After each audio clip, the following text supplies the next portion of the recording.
when I faced my death at 19 years old, I learned that at the end of our lives, we're all going to ask these questions to determine whether or not we're happy. Like unhappiness or happiness just kind of washes over you and you sort of just have to take whatever it comes instead of realizing like there's a lot of things that we can do. Now, some circumstances are beyond your control, but there are many things that you can control. The pathway out of helpless is to be helpful. Just pick something up and do something for another person. Yep. You can't simultaneously be helpful and feel helpless. And you really can't be helping other people and not feel a sense of fulfillment. Yep. And so it's a very simple path to having more bliss in your life. And that bliss comes in the service of other people.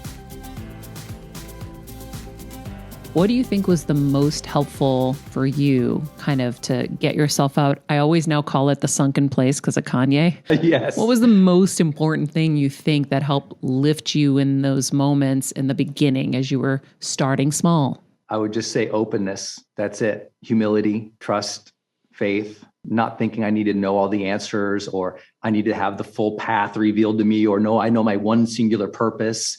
It was, you know what? I know I'm unhappy. So I'm open to new ideas for how to be happier. I'm open to how other people, what their practice is. I'm open to these books that are teaching about mindset or psychology.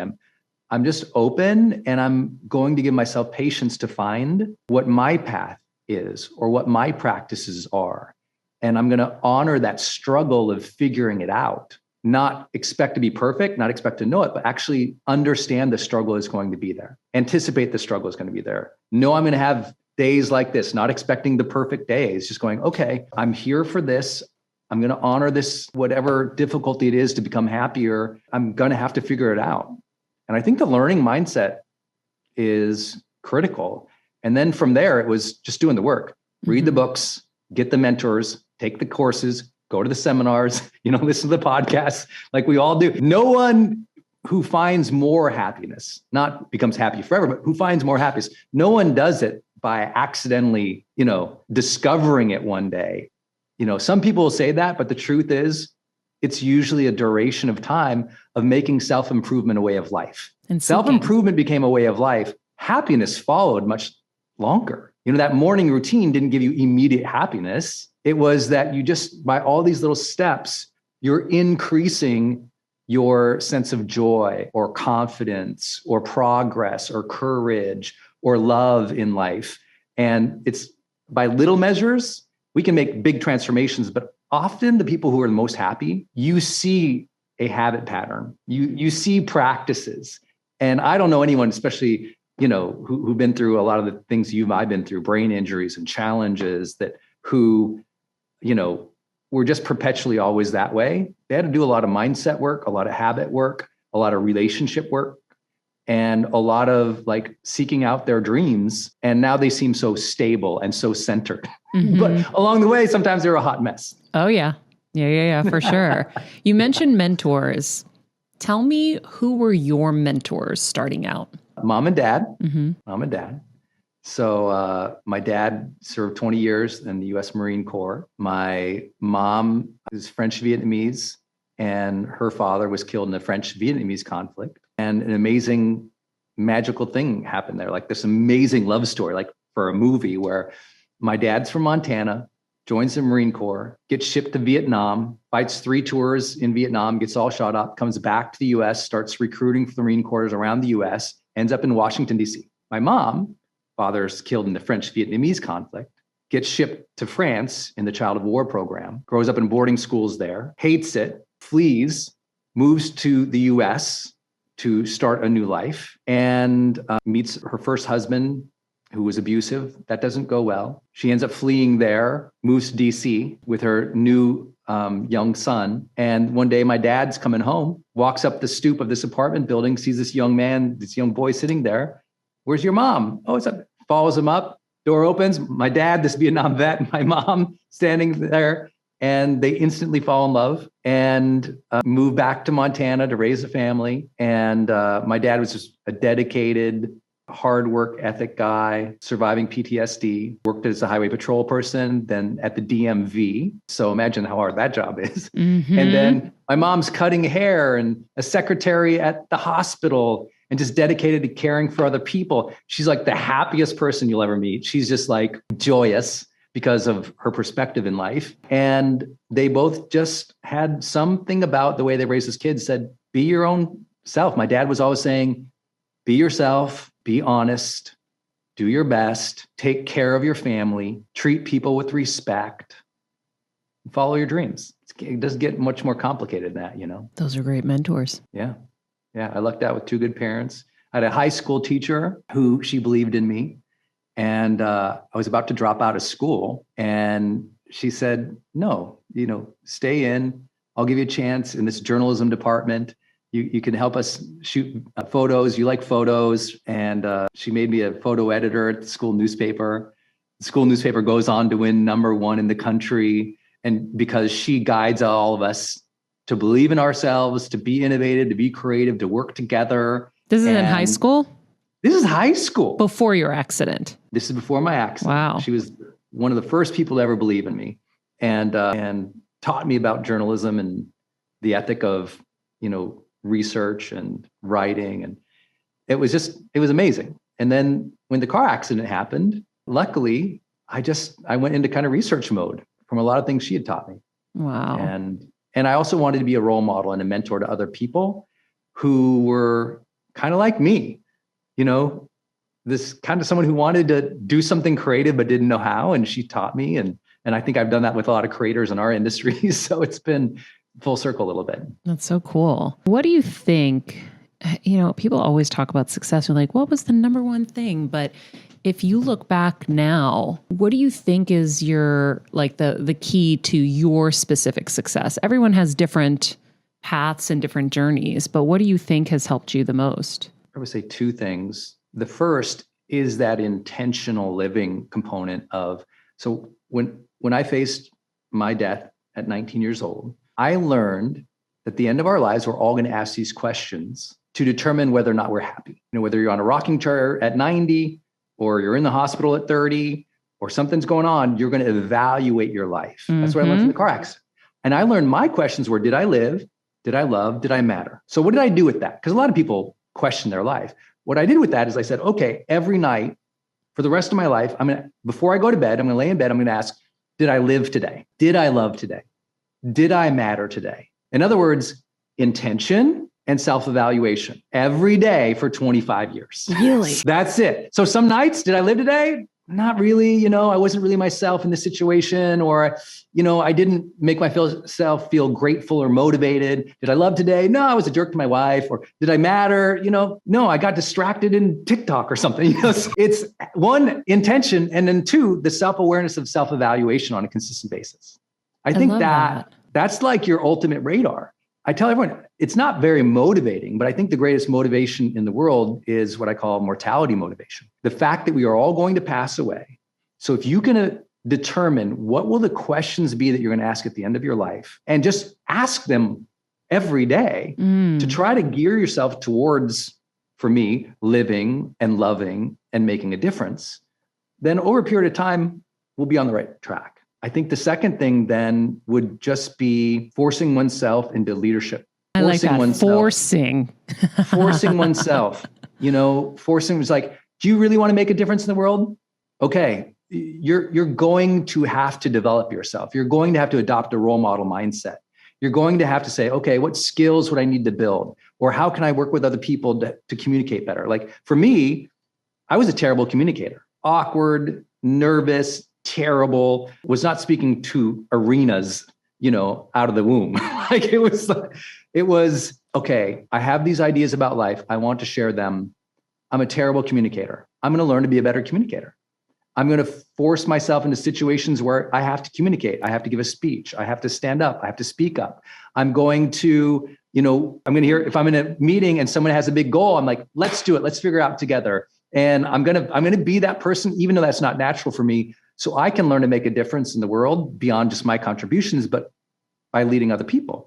So I feel like when people learn leadership through books, through experiences, they ultimately become more compassionate, more understanding, more collaborative. They learn to work through conflict. They learn to achieve goals together.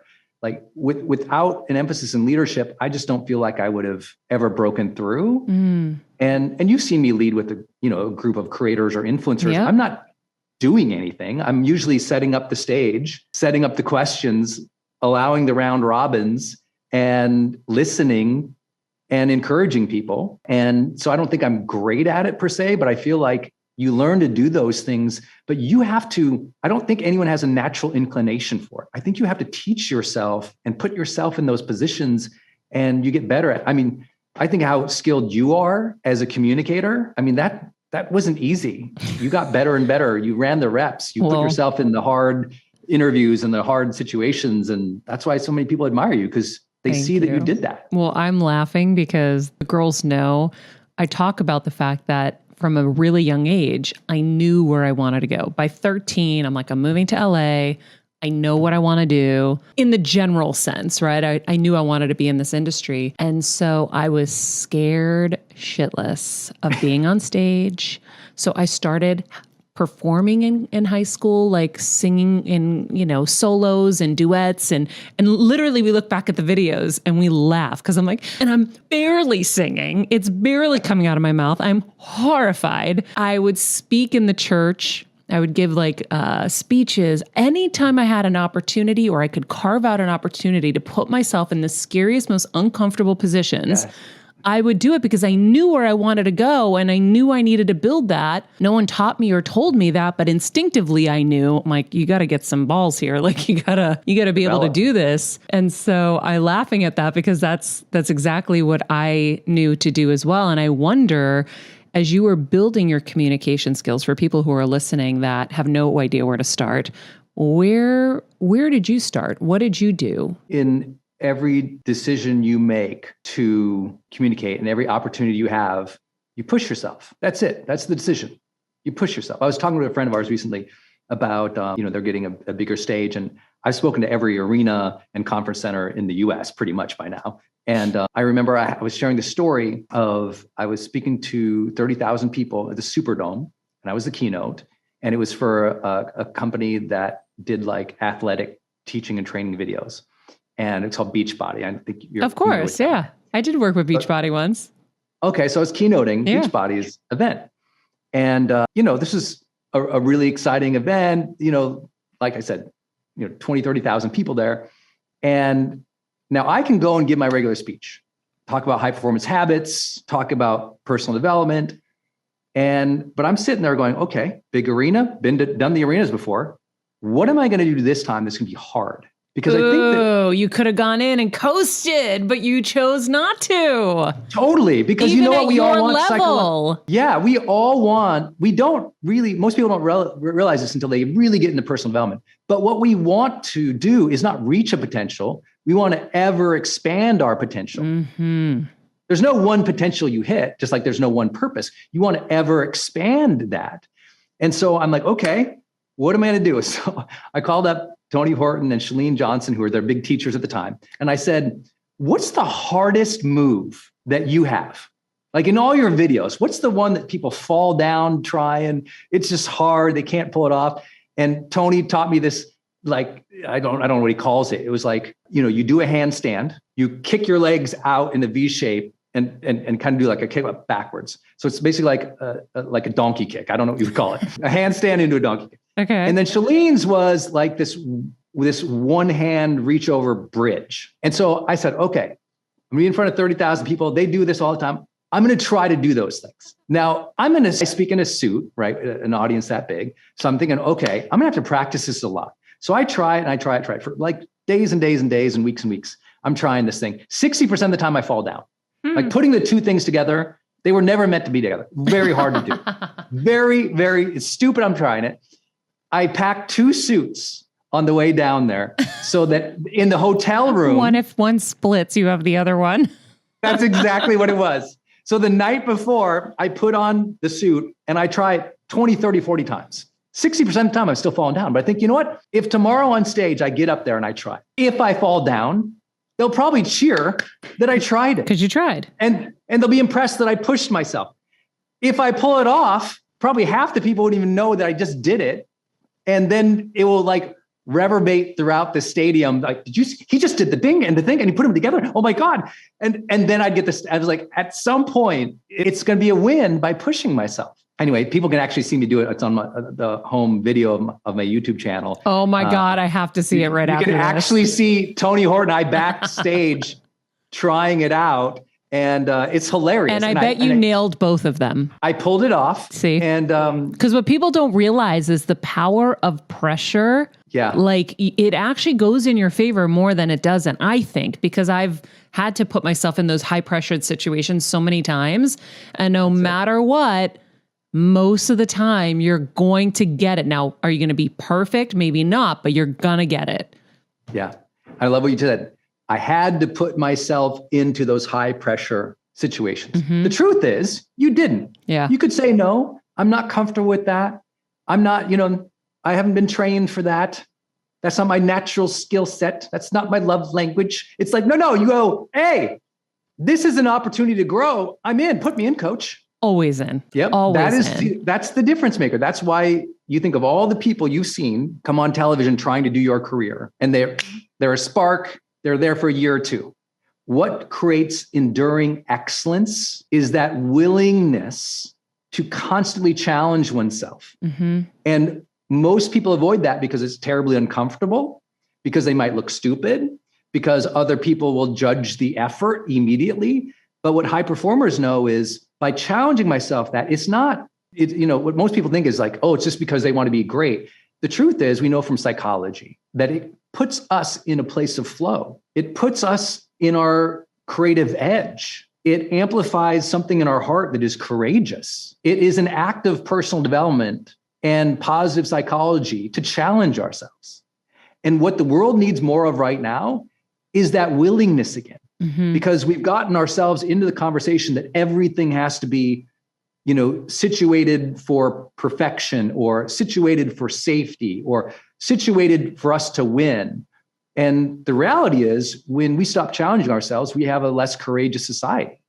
When we stop challenging ourselves, we have less innovation. When we stop challenging ourselves, everyone's bored at work. When we stop challenging ourselves, our marriages are boring. When we stop challenging ourselves, something in our heart kind of dies. And it's that potential that we all feel and we know is there. And it won't be activated by thinking about it. It will be like, I'm going to do what Maria said and put myself into this high pressure situation or difficulty. And we have to do that in every way. So for me with speeches, it's like, okay, this speech, what am I going to do? What's going to be different? How am I going to push myself? What's a story I could tell that's more vulnerable? How can I hold that space? How can I do something different in the audience? How can I, throw out all the notes and, all of that? It's just you can go through kind of the steps for everybody if they want to access happiness in their life. How, if you could describe that for people? Well, do you want like the big overarching themes, or do you want like the emergency toolkit if you need to do something in the next 10 minutes? Let's do both. Let's start with the emergency toolkit because everyone's in, a lot of people are in 911 moments. Let's go for it. Yes, exactly. Right. That's why I put together the list. So these are things that you could do right now that are going to give you a boost. This is not the deep work. These are not the long-term things. These are the short-term things. These are the Band-Aids that, you can use right now. So one is, you mentioned movement. So go outside for a 10-minute walk, do 10 jumping jacks. I find that getting my feet off the floor, it's energetic, it's playful, it's kind of goofy. I constantly tell my daughters, do 10 jumping jacks if they're feeling low. But a little bit of walking is so great for our energy and focus, and also just getting out in the sunlight. We spend most of our time indoors, and even in a brightly lit room, it's a much dimmer environment than if you went outside on even a very overcast day. And that light goes right into our eyes. It's helpful for our circadian rhythm and all kinds of things that are happening in our body, and it will improve our mood, our energy, our immune function, which everybody's focused on right now. Another thing is music. Listening to your favorite upbeat music is one of the quickest, easiest ways to intervene in your mood. So, a lot of people have, I have a podcast with my sister called Happier, and we invited listeners to send their favorite songs, like their go-to song. And so there's a Happier 911 playlist that we put together. And this is everybody's like, if you have that one song that you play when you need your walk-on music or whatever, because that's very easy. Another thing is to do something nice for someone else. Do good, feel good. It really works. If you can do a little good deed for someone else, I mean, even as small as, oh, you're looking for a good novel? Let me recommend a great novel. Doing something small for someone else or something big for someone else makes our lives reflect our values. And it also just makes us feel good. It's one of the nicest things about human nature is that it makes us feel good to make other people happier. Another thing to do is just to connect with someone else. And this is true even for introverts. Having a moment of connection tends to boost our mood. And this is even something as simple as, saying a quick hello to a clerk in a store, or like where I live, like everyone's wearing masks all the time. And so people are really going out of their way to kind of wave and to smile big so that we have kind of a sense of friendliness on the street in this time. And, these little moments of connection with other people, stopping to talk to someone's dog, things like that, they really do boost our mood. So these are things you can do very quick. Oh, and one of my favorite things is to connect with your body through smell. I love the sense of smell. Me Smell too. a bottle of vanilla, smell your fresh dog. You do? Oh my let's God. talk about smell. Yesterday, I was a So little bit sad, and powerful. I walked over to my jasmine, and there's just a few left. And I went and I inhaled, and I literally said, "Thank you, God, for leaving a few on here for me." I mean, it is like there's nothing like, and when you pay attention to how much these senses enliven our lives, Mhm. it sounds like you and I are very tuned into scent, but people take it for granted. They don't realize, like, when people lose their sense of scent, their sense of smell, they really experience a loss and often go into depression. It messes with their appetite. It messes with their relationships. They feel disconnected from other people because they're not connected by smell. So it is one thing that it's easy to ignore it. It can kind of fade into the background, but if you dial into it, if you really take the moment to smell the jasmine, right? You can stop and smell the roses. You can stop and smell the jasmine. You can stop and smell a bottle of cinnamon, which I like to do. Mhm. Baby powder, your husband's shaving cream, all these things, these are wonderful. I just bought I was in the grocery store I almost never go to the grocery store, so it's like really exciting now. And they had a bar of lava soap, which was what my grandfather used when I was little, because he was an engineer on the Union Pacific Railroad, so he needed it for his hands. I was like, I'm going to buy this soap just so I can feel it and smell it and be taken back to my childhood. It was like so exciting to do that. And all I did was, pay attention to a bar of soap. I know. Scent is major for me. I have the most powerful nose. Ooh. And so it's my alert as Yes. well as it's my joy. And so for me, going out on a hike, I smell every smell that's out there. It gives me so much joy. And it turns out it's very it's very costly for plants to create smells. And so if they breathe the smell out, then the plant can redirect those resources elsewhere. And so it's meant to make the plant more vital. And yet I feel like where are the roses of yesteryear, or the lilacs, or and the thing about perfume and beautiful smells is you can't glut yourself on it. You can't overdo it. You can't bookmark it. You can't save it for later. You can't procrastinate. It grounds you in now in a way that very few things do. You can have too many chocolate chip cookies, and you can binge watch something for too long, but you can't smell a good smell for more than probably 5-10 minutes, and then that nose blind that you just lose the ability to smell it. I went to a Tony Robbins seminar, and one of the things that we talked about was how can you access happiness really quickly in your life? And that stuck with me because, happiness, I think sometimes we equate it with expensive events, Disney World or a vacation or things like that. So I had to reconfigure my brain to say, okay, here's a list of things that if I'm unhappy, I can shift really quickly with these few things. And so I made the list, and it was like smelling flowers, going for a walk, hugging my dogs, looking for butterflies, or, going out into nature and taking my, shoes off and walking in grass. And so I kept that list until I made it a habit. And so now when I'm unhappy, it's a habit. I know, okay, this is an emotion I don't really want to sit in right now. And I'm going to go access my happiness for free because it's available and it's possible. Well, I think that's really important, because I think sometimes people feel like unhappiness or happiness just kind of washes over you and you sort of just have to take whatever it comes. instead of realizing like there's a lot of things that we can do. Now, some circumstances are beyond your control, but there are many things that you can control. Just like you say, if you're like, I'm going to feel better if I like take off my shoes and walk around outside in the fresh green grass, and that's going to like, that's something that you can do. That's something that you can control. And even having a sense of control makes people feel happier. And so even the idea like, I would like to change something, I would like to do something, that itself will be reassuring to you, to realize that there's things that you can do. I think it's great. I think everyone should have a long list of healthy treats, and they have to be healthy treats like walking, smelling jasmine, because you don't want to do something to make yourself feel better that then just ends up making you feel worse in the long run, like the extra brownie or the impulse purchase or, the extra glass of wine. You want these things that are going to make you happier in the long run. But having a big list like that you can go to when you feel like you need to give yourself a little bit of a charge, I think that's a great idea. Yeah. And I like keeping it on the refrigerator because that's usually where you're going to go to when you're unhappy. Yeah. And they're like, oh, I don't need that Snickers ice cream bar. I'm going to go for a hike. Yeah. No, it is tempting to reach for the wrong thing. Yeah. You've spent your life researching happiness. So the things that you're mentioning are researched.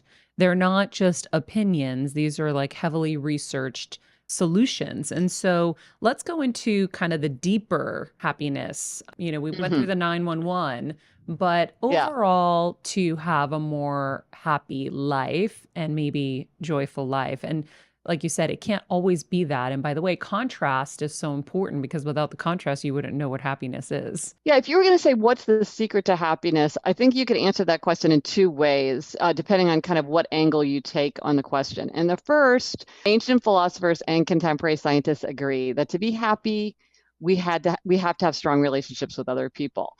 We need to feel like we belong. We need to be able to confide. We need enduring, intimate bonds. We need to be able to get support. And just as important for happiness, we need to be able to give support. And when scientists study people who say that they're very happy, what they see is these are people who have a lot of deep relationships in their lives. Now, of course, people are different. Some people want to go into a big cocktail party. Some people want to like sit down and have coffee with one friend. People have different social energies, but this need for enduring social bonds is something that everyone shares. And so it's part of our nature, our human nature is we're to connect with other people. And so if you're thinking about what to do to be happier, anything that broadens our relationships or deepens our relationships is probably something that's going to make us happier, whether that's joining a book group or, spending the money to go to your college reunion or organizing, a party or going to that Zoom call, even though you feel zoomed out. These are things that are probably going to make us happier. Now, the other way you could answer the question about what is the secret to happiness is self-knowledge, because each of us is different. There's no magic one-size-fits-all solution. To you, nature sounds really important. To other people, nature's not that important. I have a friend and she said, oh, Gretchen, I hate the outdoors. And I was like, can you do that? My husband. Sure you can. My husband. Yeah. He wants to be in front of a TV. So, for some people, music, for some people, travel, for some people, cooking. Like there's, and then there's certain things that are, like I said, everybody needs relationships, but what that might look like for a person might be very different from one person to another person. So we each have to figure it out for ourselves. So we have to know ourselves. And you'd think, well, what's easier than knowing yourself? You just hang out with yourself all day long. And yet often we're distracted by the way we wished we were or with the way we think we ought to be or what other people expect from us or want from us. And so I often I'm looking for kind of indirect questions to give me insight into the truth about myself, maybe things that I don't recognize or don't even want to recognize, because it's only by recognizing what's true about ourselves can we make a life that reflects our own interests, our own temperament, our own values. I have to ask, the first thing you talked about was having strong bonds and strong relationships. How many people would you say, sometimes I feel like I have this conversation with a lot of people, even with myself, how many people are you supposed to have as those close friends? Because sometimes I say to a lot of my friends, I'm like, you're lucky if you have one true confidant that you can really say everything that you feel to. Is it supposed to be more or is one enough? I don't think that there's one answer for that because I think people really do have different needs and different desires. I'm not sure I have anybody in my life who I think I would tell anything to. Maybe my sister, but no, definitely not my sister. So maybe I don't have a big desire to disclose my deepest, darkest thoughts. But then I don't know if you saw the television show Transparent, but one of the things that struck me is how those two sisters and brothers, they told each other stuff. I was like, I can't believe that they're just casually telling each other these things. And so it's interesting how people have like, so I don't think there is one answer. I think some people want to have many friends. Some people want to have like one best friend.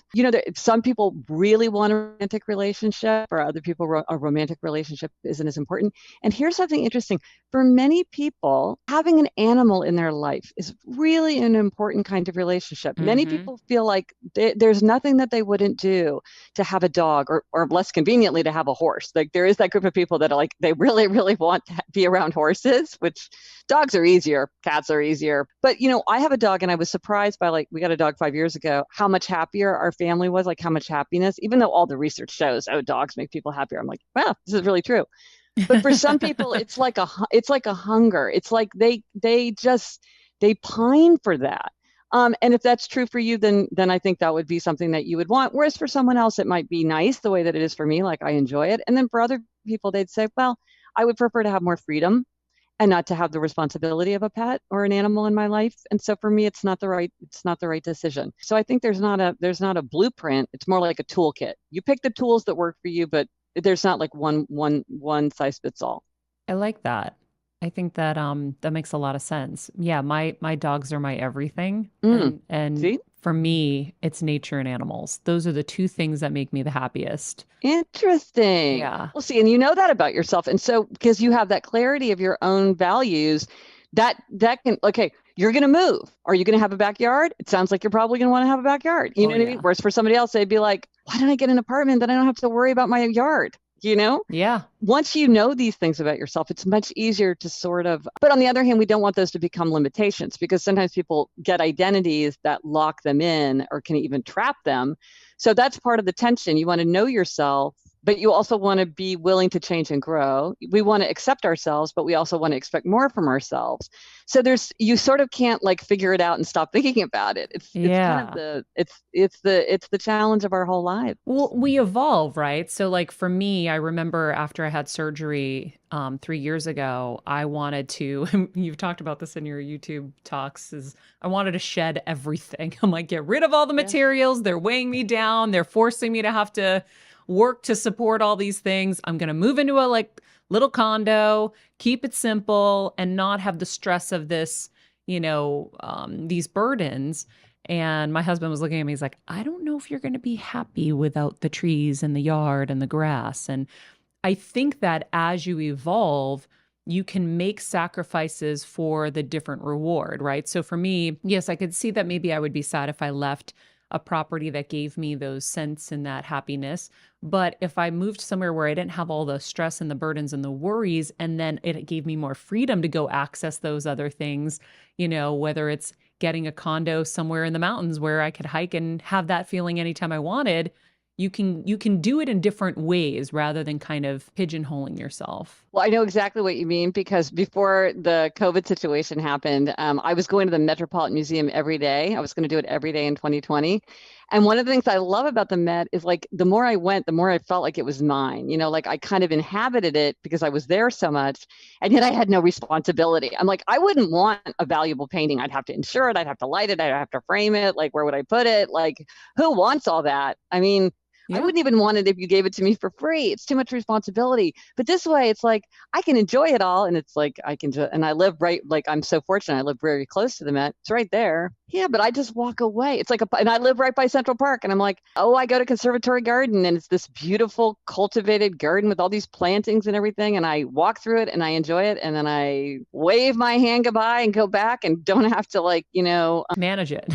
Yeah, I don't have to deadhead a plant. Yeah. And so I think you're right. I think sometimes you can find different ways to get to whatever it is that makes you happy. You don't necessarily have to own it all or buy it or have it, right under your roof in order to take advantage of it. And I love to read. And I mean, that's what I love about the library. It's like, I can just take it and then return it. I don't even have to find a place for it on my shelf, Yeah. So there is great joy in that as You well. talk about happiness as a spectrum. Can you get into that for us a little bit? But I think sometimes people think of happiness as like, okay, this is, what is happiness? I need to be a 10 on the 1 to 10 scale, and I should be there all the time. But really, happiness, they say, research suggests that it's about 50% genetically determined. So some people are born Tigers and some people are born Eeyores, and we see that in the world. That's hardwired. Then about 10 to 20% is something called life circumstances. So that's age, health, marital status, occupation, education, things like that. And then all the rest is within very much influenced by our conscious thoughts and actions. So that's the kind of thing where you're like, I'm going to take a walk and smell a lot of old roses. Well, that's something that you're deciding to do. It's going to affect your happiness, but it's within your conscious control. Research suggests that about 50% of happiness is genetically determined. So some people are born Tigers, some people are born Eeyores, and that's pretty much hardwired. Then about 10 to 20% is something called life circumstances. That's things like education, occupation, marital status, health. And then all the rest is very much influenced by our conscious thoughts and actions, like your decision to go outside for a walk and smell some old rose bushes. That's something that you decided to do. You knew it would make you happier, and so you did it. So for all of us, I think that's where we can really concentrate, because that's where we can influence that range. One person might be a 7 to a 10, another person might be 4 to 7, but we all have things that we can do within our control, within our conscious thoughts and actions, that can make sure that we're staying up at the top of our range instead of pressing ourselves down to the bottom. I post a lot of things that are about, they're serious topics. How to change this, how to change your reticular activating system, all these really detailed things. And my friends are like, probably you have too. They're like, hey, dude, don't take it too seriously. Like, I really know you, right? And the most popular guy on my Instagram right now, I call him Richard Cabeza. He's one of my really good friends. That's Dick, and Cabeza in Spanish is head. But we named Richard Cabeza. Freaking hilarious. I didn't make that connection until you said it. What Richard does, his real name's Kelly Gwynn, but what he does is every Saturday he sends me an Instagram post mocking what I teach for the most part, right? Like, he's like, you really changed my life, Ed. And he's smoking a cigarette and drinking a beer. He hasn't shaved. He's all disheveled. But it gives me a level of grounding and empathy. And, I'm not to be political, because I'd be a really unique politician because I'm socially extremely liberal. And financially, though, I'm a pretty conservative dude, right? Like, I've never, everyone's, why don't you run for office? Because nobody would vote for me because I don't belong to a particular political party. But one of the things I'm most disappointed in is right now is the lack of empathy by leaders. It's like, hello. Can you fake empathy? Like, no. Just like, could you try to fake it once? No, the lobotomy. There was like an empathy lobotomy that took place. And it just breaks my heart because it's such kindness and empathy and listening. People think, oh, those are really nouveau, left ideas. They're not. You know what's made me a good entrepreneur? You want to be a good capitalist? Empathy, listening, getting the ideas of other people, kindness, compassion. The most successful people in everything I know. Phil Jackson is the greatest NBA coach maybe of all time. What's he kind of really known for? Being a little bit more empathetic, being a listener, being kind, right? Like, I just happen to believe that that's the pathway to success as well. Like, it serves a hardcore capitalist entrepreneur who wants to be rich and change the world. And it serves a leader who's trying to heal a nation. It's what you do in a relationship. It's what you do in a friendship. And so I think empathy is this super undervalued, undercommunicated, tremendous quality of successful, happy people. Yeah. And I'm brokenhearted to see that not from leadership in the country. It just crushes me. So totally agree. Yeah, I agree as well. I wonder what your take is on success, right? When you're an overachiever like you are, and uber successful, like, is it ever enough? Boy, I teach this better than I live it, to be really transparent. I'm in this really vulnerable, transparent stage. No, it's never enough. But for me, that never enough has moved to, I think, a healthy place. So initially, people say, well, material things will never make you happy. Well, that's just like a complete lie. I mean, no one who's ever bought a nice suit or got a new car or whatever, of course it made you happy. That's not true. I mean, of course it does. What it is short term though. And there's a gigantic difference between happiness and fulfillment. And people conflate these far too often in life. Now, material things and wealth will not fulfill you. We all know so many very wealthy people who are completely unfulfilled. And so my addiction to more moved from a house, another jet, or whatever, because it was just short-term happiness that quite frankly was empty. That doesn't mean I don't think you should want to go achieve it. Hey, if they're going to make a Ferrari and they're going to make a Camry and you'd rather drive a Ferrari, more power to you. I don't judge you for that. And I think it's wonderful if you want to go get those things. And I don't like the demonization of pursuit of success either. Okay. I think a lot of good things can come from that. But for me, the pathway to fulfillment is other people. One of my main sayings is that people matter, things don't. And I love people. I'm interested in people. I love people say, I love Uber.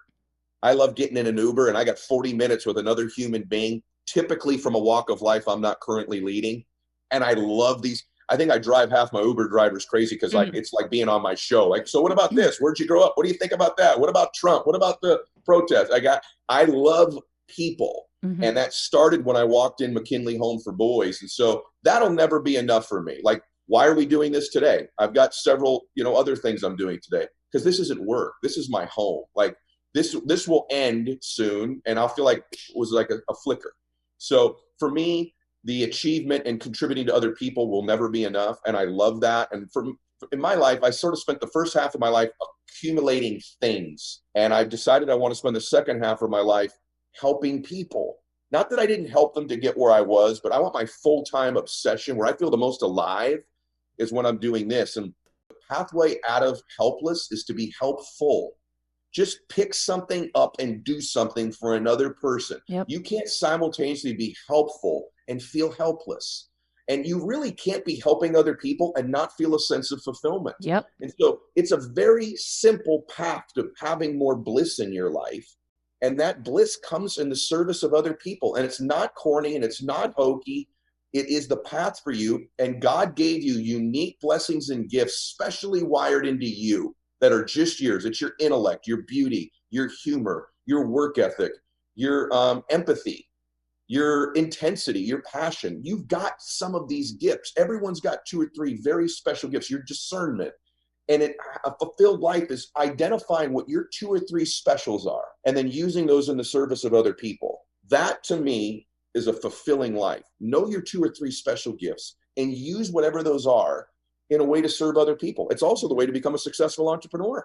Figure out your 2 or 3 special gifts, figure out how to solve people's problems with those gifts, and you'll probably make a lot of money. It's the same pathway. They're not different paths. Yeah. You mentioned, no, you go ahead. In crisis, beauty can be born. I mean, there's things that come out of, as an entrepreneur myself of 11 years, there's ups and downs, but sometimes during that downtime that I got some great ideas because you're kind of stripped. Like you're at the base, you're just at bare level and you're trying to climb out of it.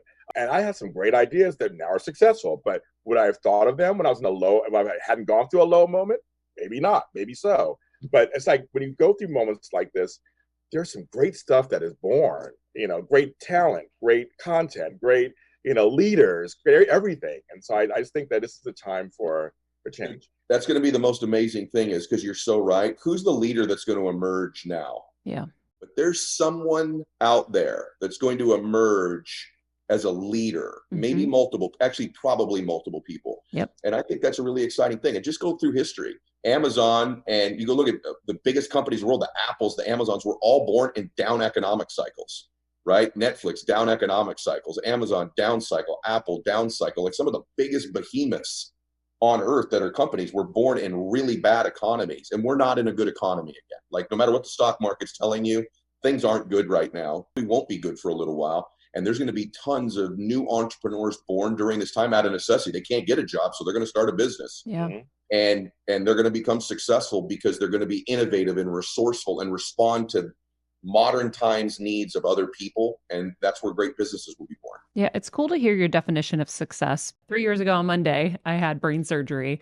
And it was not happening to me. It happened for me, and it changed my entire life and my perspective on things. And I went on this complete new journey, and redefining success was something that was really important to me, and something that I feel like we all need as a collective to unburden us, in a sense, of the pursuit of things, and rather the pursuit of what our soul is screaming for. And I feel like the coronavirus was the collective brain tumor for everyone, because I kept saying, I'm like, how do I get people to have the aha moments I've had without giving them a brain tumor or some life-altering experience? And I feel like the coronavirus was definitely that for a lot of people, because it forced us to go inward. We were stuck alone or stuck at home. We didn't have the usual distractions that we had. We all realized that the most important thing in life is our health and the health and well-being of the people we love and the connection that we have with people, right? As that connection was severed, right?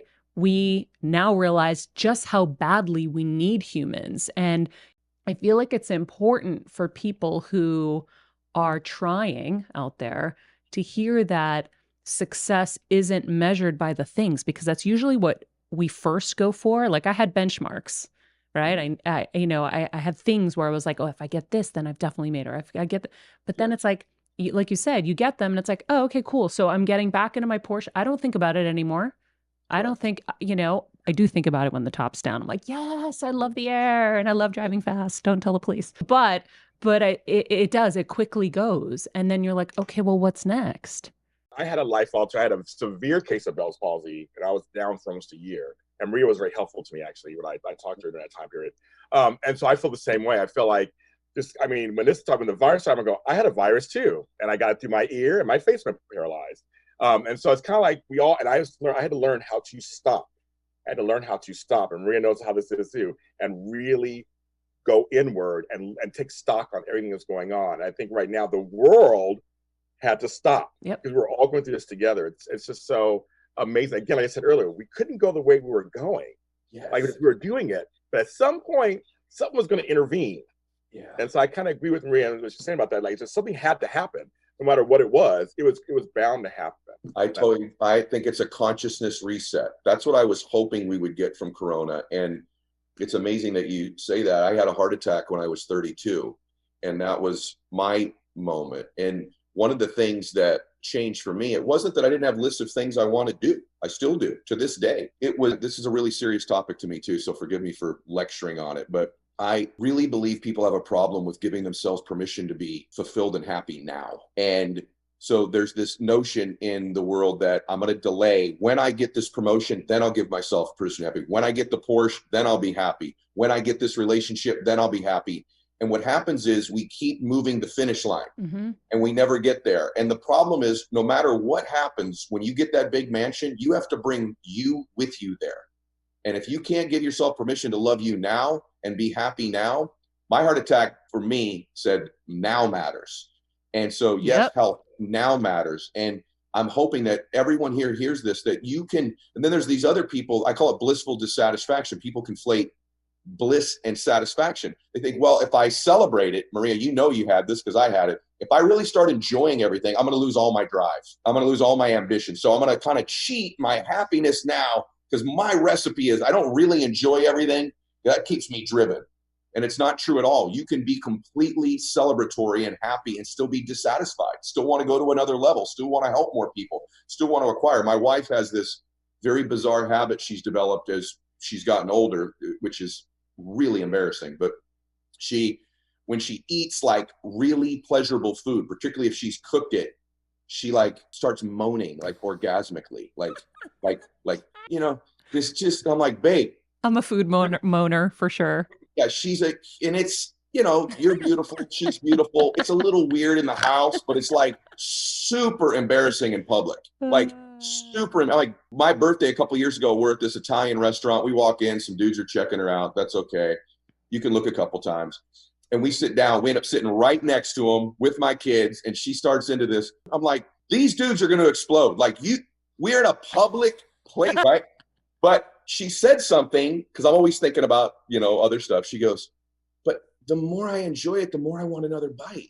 And I'm like, oh man, what a metaphor for how I don't always live. Mm-hmm. Like, I think if I enjoy this too much, I'm not going to want another bite. In fact, the way the brain works is you give yourself more dopamine hits, the more you want to get to another level. So cheating yourself of bliss and happiness now actually robs you from whatever it is you think you want to go get in the future. And it was a pretty good lesson for me, even though it's incredibly embarrassing and uncomfortable. That's friggin' hilarious. And yeah, you'll see it when we have dinner. You'll see it. I am very big personality, so I do the same thing. I'm like moaning and freaking out. Like a friend of mine gave me a homemade apple pie the other day, and I'm on Instagram and my eyeballs are poking out of my eyes and I'm moaning and screaming. And this is the greatest thing that's ever happened to me ever. And so, yeah, I'm the same way. That will be a very eventful dinner for sure. Between the three of you, because she eats, you eat, and evidently your husband really eats. So. Oh, yeah. Oh, yeah. Well, Ed, I want to be respectful of your time. I have about 3 pages of things here, but I think we got to the most important stuff for today. I hope we can do this again sometime. And I hope I can get to know you and your wife better as well off the air. And can I say one thing before we go? Yeah. First off, I've enjoyed this. We all do a lot of these. This is wonderful. I got more out of today than certainly anybody listening. I can guarantee you that. Oh. But one thing I want to tell everybody to just give themselves some credit, and that is right now in the world, there's a lot of monitoring of what people say and don't say, and you got to say it this way. Let's give each other credit for our intentions, and let's give ourselves credit for our intentions. People ask me all the time, what's one of the fastest ways to give yourself some more self-confidence? You know what? I'm a good man, and I'm trying to do good in the world. And my self-esteem and my self-confidence does not come from my incredible abilities, because I don't think I have them. But I give myself a lot of credit for intending to do well. And so, that's what's beautiful about what you're doing here, Maria, right? And I just want to give you both credit, frankly. You're intending to do well in the world. And one of the fastest ways to change your self-esteem and self-confidence is just to focus on how good your intentions are, because you know that about yourself. You know it's true. You know you're a good man. You know you're a good woman. Give yourself some credit for that.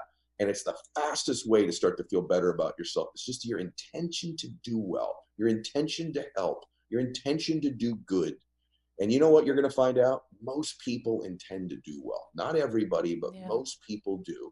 And that's a path for more confidence. That's a path for more change. That's a path for more empathy about everything we've talked about. So I just wanted to add that at the end before you kick me out. So. I love that. I love that. What a great way. This podcast and all related content published or distributed by or on behalf of Maria Menounos or mariamenounos.com is for informational purposes only and may include information that is general in nature and that is not specific to you.